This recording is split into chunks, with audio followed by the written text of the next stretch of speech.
TV nekk seen chaîne YouTube bu bees ñu jagleel ko wàllum xibaar lépp lu ngeen yittewoo ci ay xibaar moo xam société politique économie ba ci biti.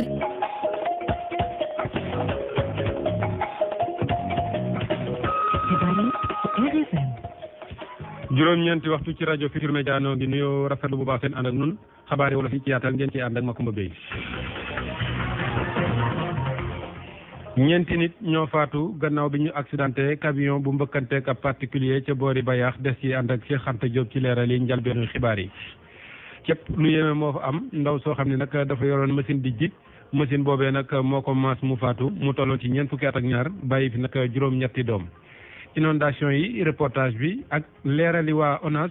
directeur ONAS ni station pompage ba nekk ca zone de captage ndox mee ko ëpp doole mu daal di mab. jàngoro ji nga xam ne nag mooy ngas ji jóge ci golo di variole du singe ñii di waa OMS nee nañ léegi nag jaaxal na àdduna yëpp ba war a tax ñu jóg loolee ñu ni nag fudul Afrique meneen réew mu mën a doon góor ñi seq ci seen biir moo tax jàngoro jooju di gën a law loolee ana lu ci war a doon taxawaayu Sénégal bees na ci ànd ak directeur de la prévention Mamadou Ndiaye muy li ci gën a fees nes gis ñu ànd ak yéen ci faram-pàcce gi. Makumba Bey ñu tàmbaleek accident ba am ca Bayaax ñeenti nit faatu ci tey jii ci ngoon woon ab camion moo mbëkkanteeg ab oto particulier loolee nag kon moo jur jëye ji Cheikh Anta Diop ci leeral. beneen nit accident bu am fii ci zone des Niayes tolloog Jandeer ñeenti nit ñàkk ci seen bakkan di ab oto bu ndaw mbëkkante ak camion oto bu ndaw bi sax ab particulier la ab moodu ma ko yoroon àndoon ak waajuram bu jigéen ak ñaari rakam doon dem Ndakaaru ngir jiire ab conteneur si la leen camion bi mbëkkee ba yéeg seen kaw mbir mi nag mi ngi amee ci diggante Njar ak Golam nekk ci Bayax ñaari bis yi ñu génn amoon accident bu metti fii ci Lac Talma nekk ci Jandeer amoon juróom benn ñu ci ñàkkoon seen bakkan tey jii ñeent dolli wat ci mu nekk mbir mu tiis fii ci zone des Niayes rawatina commune of Jandeer daanaka ci diir ñetti fan fukki nit faatu nañ fii ci Jandeer ci zone des Niayes ci ay accident yu metti accident bi nag bi mu amee askan wi nag au sapeur pompier yi ñu daw jógee Thiès dikk ci bërëb bi fexe nag ba génn leen indi ay ambulance ñu yóbbu leen ci hôpital Amadou Sakhir Ndiéguène bu Thiès waaye nag waa askan wu Jandeer rawatina zone des Niayes di wuy di laaj ba léegi ñu tabaxal leen camp sapeur pompier Alassane Ndoye mooy maire Jandeer. mais ku ne xam na ni Tëngéej ba Mboro amul sakoor te loolu dara gënu koo garaaw ñun nag ñu ne nañuy def pexe bi mooy ban ñu fexe ñun état bi ñu utal ko benn site may ko état may ko askanu Jandeer en même temps ñun ñu jël suñu budget tabaxal leen xanaa bu ñu defee loolu mën nañ ko occupé. leen naqari bokk na ci nee nañu saa yu accident amee ci gox bi sapeur pompier yi jóge Thiès daanaka dañuy def ay waxtu ngir ñëw fii ci Jandeer rawatina ci zone des Niayes RFM Thiès Cheikh Anta Diop. jëneen jëye joo xam ne ma nga amee nag ca Cepp ci région bu Louga la nekk ci biir Njàmbur foofee nag ndaw su amoon ñeent fukki at ak ñaar amoon juróom-ñetti gone nag moom no faatu ndax machine ba mu doon jeete ji ci taw bi nag la ñu wax ni moom moo ko mas mu am haute tension boo xamante ne nii nag mooy yegg ci moom ba loolee mënul woon a weddi ko dundaale mu daal di faatu ñu ànd ceeg seede boo xamante ne nii mi ngi ci indi ay leeral ñu déglu ko ci micro Abraham Paul Pouy. tey fii ci diwaanu Cepp benn soxna bu am lu toll ci fanweeri at ak juróom jàpp ñeent fukki at moom tey moo doon dem tool ci suba gi léegi bu mu demee tool nag doon ji toolam maanaam doon ji ñebe bi nga àndoon ak doomam yor benn mbaam takk ci machine muy tracé di ji bu ñëwee ba tolloog benn poto bi certainement dafa amoon masse te xam naa xamu ci woon dara léegi nag ci la ko machine bi laal léegi bi machine bi laalee li nga xamante ni moo di poto bi après nag ci la ko courant bi jàpp léegi nag bi ko courant bi jàppee moom dafa daal di daanu nekk bakkanam sur le coup après ginnaaw loolu nag ci la sapeur pompier bu Kébémer ak gendarmerie ñëw def seen liggéey ci lañ jël maanaam néewam daal koy yóbbu la ca morgue hôpital bu Kébémer bi muy dem tool nag àndoon na ak benn doomam bi nga xamante ni moom moo ko doon matam mbaam bi mais ginnaaw bi xale bi yëgee ni courant bi jàpp na yaayam dafa daal di daw moom wuti dëkk ba léegi nag xale boobu yàlla def na moom dara dalu ko même mbaam bi tamit dara dalu ko daal nañuy xam ne dinañ ko denc fële nga xam ne moo di Touba Mbacké. ñu daal di wéy ci taw boobu ak yeneen i jafe-jafe yoo xam ne nag jur na ko fu ci mel ni fii ci Ndakaaru tey jii nag ak démb yëpp muy wéy di sotti rek ndox mu takku macha allah fu ci mel ni quartier yi di Ouest Foire ak commune bu Yoff am na ci ñoo xam ne nag nee nañu chantier yi nga xam ne jamono ji moom la ñuy gas dëkk bi nag moom moo ko waral. am ñoo xam ne nag nee nañu canalisation bi ni ñu ko defee moom moo baaxul moo tax ndox mi yéex a dem Abdoulaye Diallo. ndox mi fu ne lañ koy gis ci biir ay quartier yu bëri ci Ndakaaru muy rek ab constat bi nga xamante ni jot nañ ko def ci kanamu restaurant bi nga xamante ni Ouest Foire la nekk.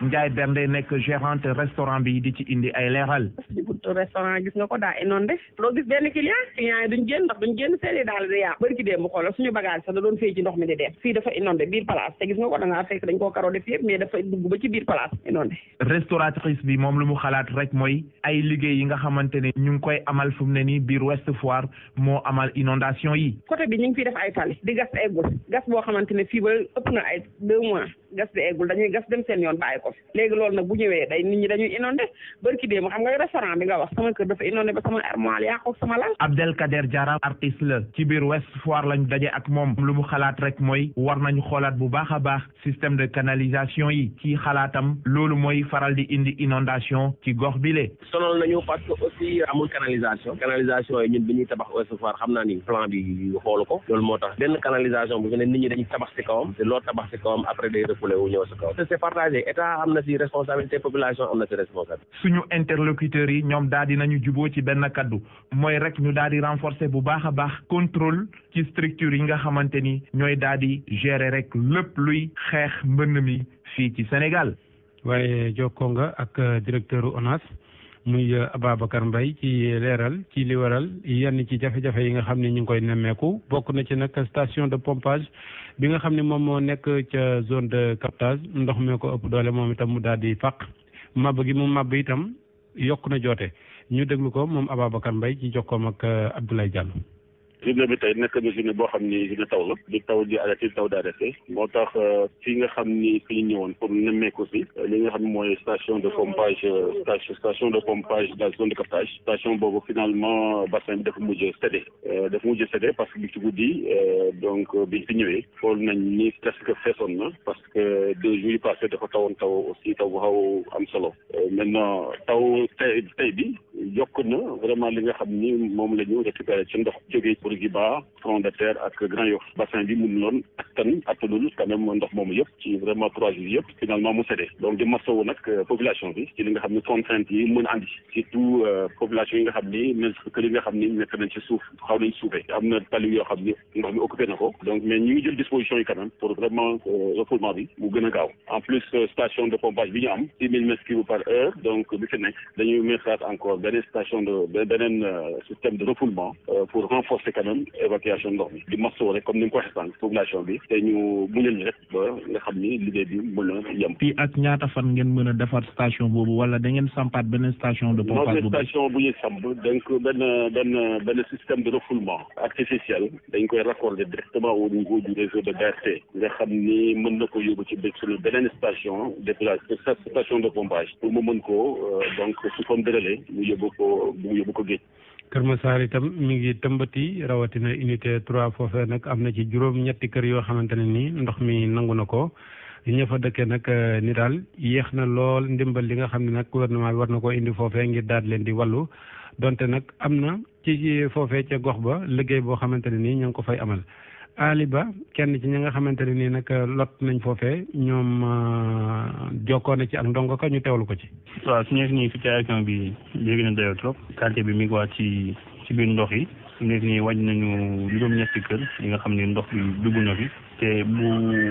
taw bi féewatul wala bu ndox bi ci continuer di ñëw yaakaar naa ni moom lim bi na gën a yokku li ko waral nag mooy non seulement ndox yi di circuler naturellement mais ak canal bi nga xam ne moo jóge unité 9 génn ci terrain unité 3 bi li muy indi dafa bëri lool par rapport ak li nga xam ne mooy génn di dem ci forêt mbaaw bi li koy saafara nag mooy ñu beral liggéey bi bassin bi nga xam ne war nañ ko gas unité 3 pour mën a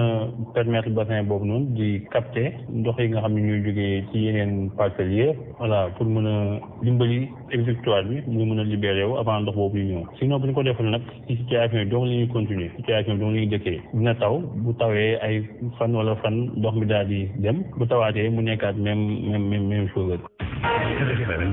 rajo askan wi. jàngoroy variole du singe ñas la joo xamante ne nii moom mooy jógee ci golo yi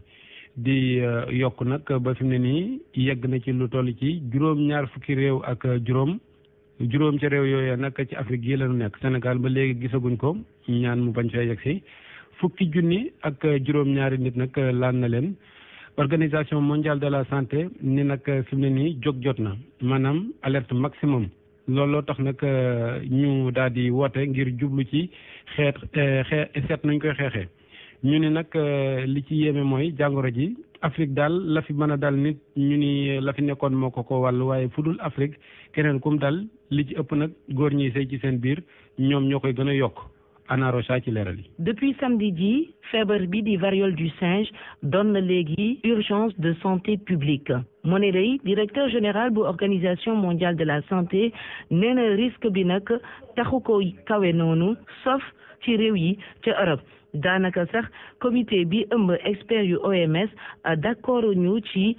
solos yëkkati niveau d'alerte bi.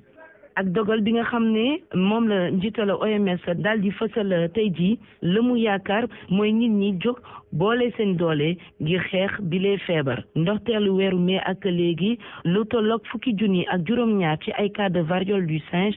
gis nañ leen ci lu tolloog juróom-ñaar fukki réew ak ñeent bokk na ci ñoom juróomi réew bu ñu sukkandikoo ci kuréel gi di Centre américain pour le contrôle et la prévention des maladies ci lu ëpp ci cas yi ñu nemmeeku nag ay góor la ñu yoo xam ne dañoo sekk ak yeneen i góor bu ñu sukkandikoo ci OMS ci Afrique nag feebar bi mu ngi fee bëgg a yàgg ñu bëri ràññee nañ ko waaye nag taxut mu law noone yokk si ne bu ñu sukkandikoo ci RFI moom itam sukkandikoo ci ab gëstu bu ñu siwal niki alxames ji weesu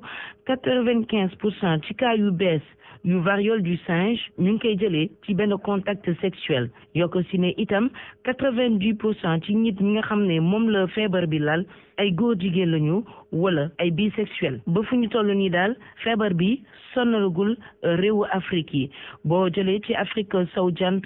Nigéria Ghana ak Bénin ñooy ñetti réew yi daal di confirmer ay cas ci session de formation bi nga xamante ne amal nañ ko ci ndorteelu semaine ji fii ci Ndakaaru te ay virologue yu CEDEAO sekkoon ko borom xam-xam yi lu ñu daal di recommander mooy njiitu réew yi ñu gën a renforcer ñu gën a dooleel lii di surveillance bi rawatina ci frontières yi.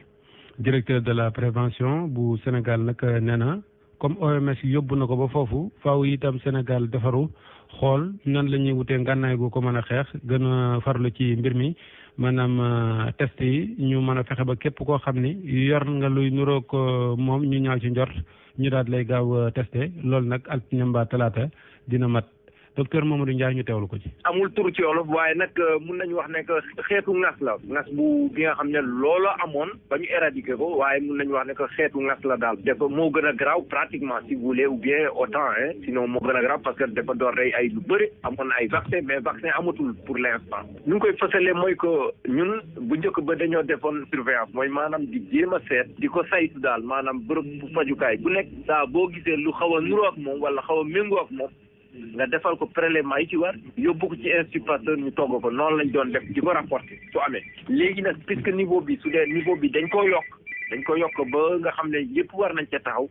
ça veut dire que ñun war nañ ko def kuréel bi nga xam ne moo koy saytu ci biir fii ci ministère de la santé maanaam jël ay nit ay direction wala ay entité ñu ne leen que diw mooy toppatoo affaire surveillance bi lu mel ni prise en charge mooy maanaam su nit ki ñëwee niñ koy ci ak yan bërëb su nit amee fan lañ koy entré loolu yëpp ak traitement bi loolu yëpp seet aussi yan xeetu garab lañ leen war a mun a jaglele même su dee garab amagul wala su dee vaccin am na aussi ñu jéem a seet aussi naka lañ koy nasee loolu yëpp dañoo war a teg kuréel boobu di nga xam ne léegi benn cas bu amee du ñu bett xam nañu su amee fële lañ koy jëlee fii lañ koy yóbbu nii lañ koy taxawee et cetera noonu la war a dem kuréel bu mel noonu ñun xam naa ne xalaat naa ne que altine wala talaata war nañ ko mun a samp pour mun a saytu feebar bi anam bu gën a baax bu gën a méngoo ak niveau d'alerte bi nga xam ne moom la ñu teg ci organisation mondiale de la santé. ñu wax ci wàllu njàng mi ak lycée Limamoulaye ràññeeku ci anam bu jéggi dayoo macha allah ci résultats yi nga xam ne nag am nañ ko ci wàllu bac bi.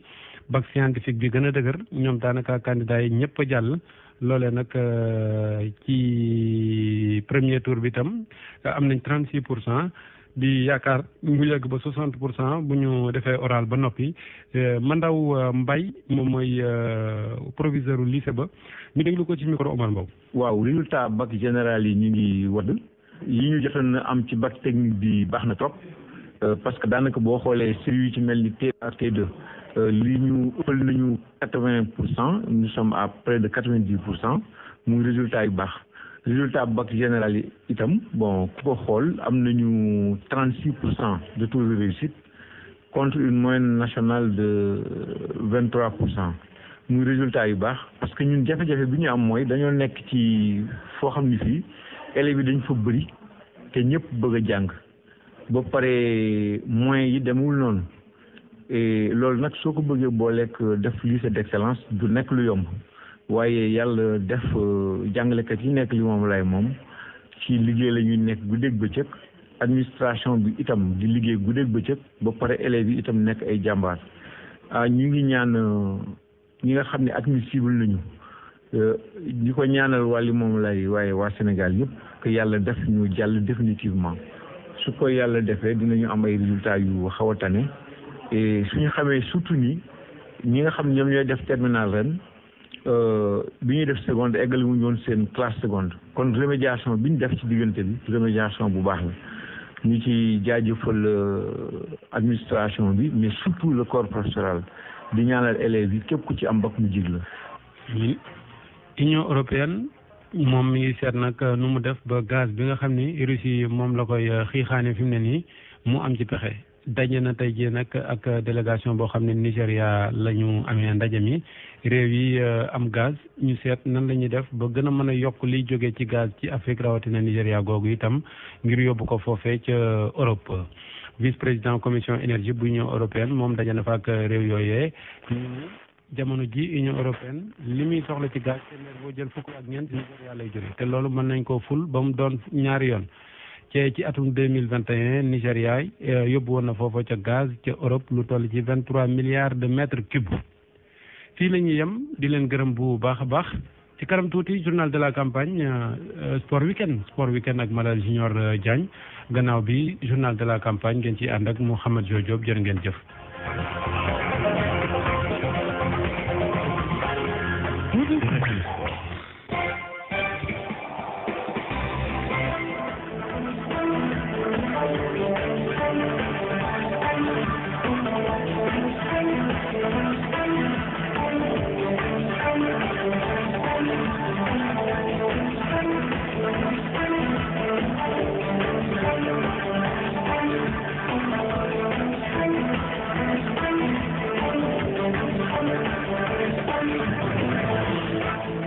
dal leen jàmm ci sport weekend dañoo dikkaat ak yéen ci lu jëm ci loolee ñu duppe woon CAF Awards woon ci njaxare bis bi ci réew Maroc Sénégal am ci ay jaloore yu mag bokk na ci jaloore yooya Papa Makhtar Sarr nekk joueur sa Tottenham ñu formé ko ci équipe bu Génération Foot ñu ni mooy ndaw bi gën a xarañ ci continent africain bi loola lan la mën a indil joueur bi di Papa Makhtar Sarr an itam lan la ñu war a joyanti ci taxawaayam ak itam ci doxalinam ngir mu nekk numéro 10 bi ñu yaakaar a am ngir mu wuutu Kalidou Fadiga ci boobu numéro waaye itam amal njëriñ loolu Sénégal ci football bi Momar Thioune entraîneur la fekk baax itam ca Thiès